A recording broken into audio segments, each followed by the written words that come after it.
सुंदरवन के जंगल में चंपक नाम का एक खरगोश रहता था। उसके बहुत सारे दोस्त थे। वह उनके साथ खेलता था और घूमने जाता था। उसकी जिंदगी मजे से गुजर रही थी और हमेशा इस बात से खुश रहता था कि उसके पास इतने सारे दोस्त हैं। एक दिन वह जंगल में खेल रहा था। खेलते खेलते वो नदी के पास पहुंच गया। उसी नदी के पास शेर की गुफा थी। शेर आराम से सो रहा था। शेर की नजर जब चंपक खरगोश पे पड़ी तो शेर उसकी तरफ बढ़ने लगा।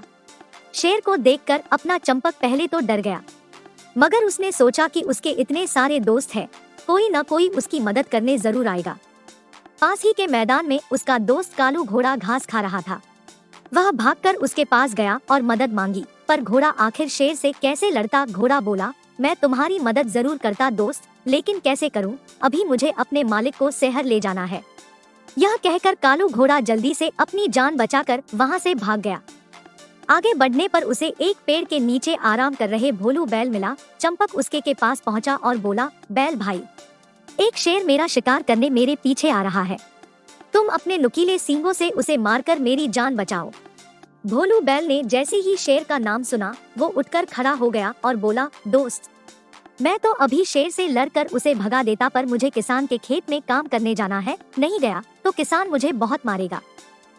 ये कहकर बैल वहां से दुम दबाकर भाग गया। खरगोश भागते हुए जिराफ के पास पहुंचा और शेर के आने की बात बताकर बोला, मुझे अपनी पीठ पर बिठाकर यहाँ से ले चलो भाई, वरना शेर मेरा शिकार कर लेगा। जिराफ ने सोचा कि इस खरगोश के चक्कर में आज उसकी भी जान जाएगी। वो बिना कुछ बोले वहाँ से दौड़कर अपनी जान बचाने के लिए भाग गया। चंपक खरगोश वहीं रह गया। अब वो बहुत दुखी हो गया था। तब तक शेर उसके बहुत नजदीक पहुंच चुका था। वह वापस आगे भागने लगा। इसी तरह उसे रास्ते में उसके और भी दोस्त मिले, पर किसी ने उसकी सहायता नहीं की और सभी दोस्त बहाना बनाकर भाग गए। अब चंपक खरगोश समझ गया था कि उसके कोई भी दोस्त काम नहीं आने वाले हैं और उसे अपनी जान अब खुद ही बचानी पड़ेगी। वो अपनी जान बचाने के लिए दौड़ पड़ा। तेजी से भागता हुआ वह शेर से बहुत दूर निकल गया और अपनी जान बचा ली। घर पहुंचने पर उसे जंगल के बुजुर्ग हाथी दादा मिले। हाथी दादा ने चंपक को रोका और सारी बात पूछी। चंपक खरगोश ने हाथी दादा को सारी कहानी बता दी। अब वो अपने दोस्तों से काफी नाराज था।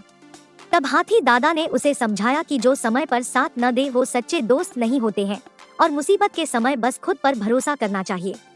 चंपक खरगोश को यह बात समझ आ गई थी। वो दिन भर दौड़ के बहुत थक गया था, इसलिए वो अपने घर जाकर सो गया। तो बच्चों, आज हमने सीखा कि हमें हमेशा खुद पर भरोसा करना चाहिए और ज्यादा दोस्ती करने से कोई लाभ नहीं होता है। सच्चे दोस्त वही होते हैं जो मुसीबत में काम आए।